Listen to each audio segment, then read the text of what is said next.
mudane ra'iisul wasaare ku-xigeen caawa halkan waad u jeedaa xafladdan ujeeddadeedu waxay ahayd in lagu dhiirigeliyo ciidanka booliiska Soomaaliyeed bulshada anigoo ka wakiilana darajadan la bixinayay aad arkaysay waa mid ka timid shacabka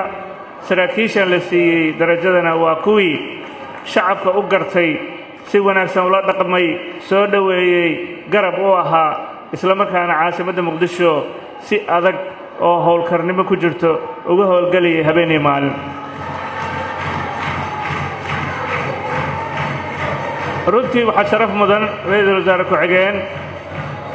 taliya Saadiq runtii inuu janan helo muddo la sugayay maantana caawa waxaan leenahay General Saadiq soo dhawow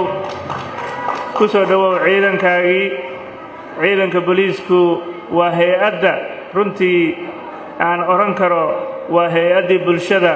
mar walbana u taagan in bulshada badbaadinteeda la isku dhiirigeliyo dhiirigelintaana ay noqonayso amnigii caasimadda oo horumara bulshadii oo nabad iyo nolol hesha si nabad iyo nolol loo helana wax loo baahnaa waxay ahayd ciidan tayo leh maantana ra'iisul wasaare ku-xigeen waxaan haysanaa ciidan tayo leh oo booliiska ah oo caasimaddan har iyo habeen ka howlgala waxaan rabaa inaan u mahadceliyo madaxweynaha jamhuuriyadda federaalka Soomaaliya oo runtii bixiyey darajadan u gartay isla markaana qiray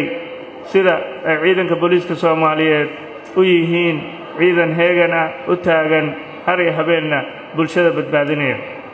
mudane ra'iisul wasaare ku-xigeen oo la socotaa Febraayo iyo Maarso wixii ka dambeeyay inaan la bedelay istiraatiijiyaddii sugidda amniga caasimadda taasna ay suuro gelisay in maalin walba ciidanka booliisku ay ka howlgalaan degmooyinka gobolka Banaadir in maalin walbaba ciidanka booliisku ay ka sameeyaan waxa loo yaqaan stop and serve in maalin walbaba ay jiraan guddi kormeer ah iyo dabagal oo hubiya ciidanka iyo sida bulshada ula dhaqmayaan maalin walbana waxaa jira warbixinno aan ka helno oo noo xaqiijinaya in maanta amniga uu sidii hore dhaamo in bulshadu ay kaalin ka qaadatay in barnaamijkii darisaynta iyo ciidankiina la isku xiray maantana haysano shacab iyo ciidan booliis oo wada shaqaynaya heestii hadda u dambaysay sababtaan u codsanay wax kale ma ahayn bulshooy la shaqeeya booliiska ayuu yahay caawa fiimkeenna ama ujeedka halkan loo isugu yimid sidoo kale waxaan rabaa inaan la dardaarmo mudan ra'iisul wasaare ku-xigeen saraakiishan caawa la abaalmariyey anoo hubo abaalmarinta ay heleen haddana inay siin doonto dhiirigelin inay siin doonto farxad inay shaqadii ay hayeen sii labalaabi doonaan taasna aan ugu bishaareeyo shacabka gobolka Banaadir in ciidankii booliisku ay diyaar yihiin isla markaana maanta aan haysanno ciidamo saldhigyadii booliiska ka tegey waaxyadii tegey bulshadii dhexgalay daris walbana aad ka arkayso ciidan booliisa oo lugaynaya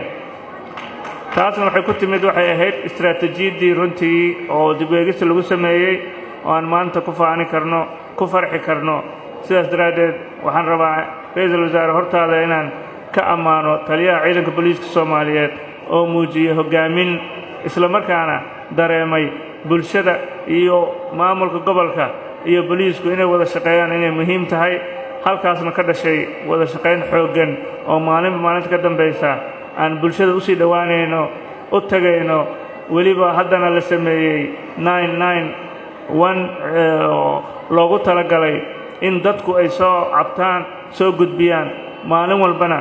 waxaan aragnaa shacab soo gudbinaya in qof ku dhumaalaysanaya xaafadahooda waxaa laga gudbay waqtigii cabsida waxaa la gaaray waqtigii bulshadu ay amnigooda kaalinteeda ka qaadan lahaayeen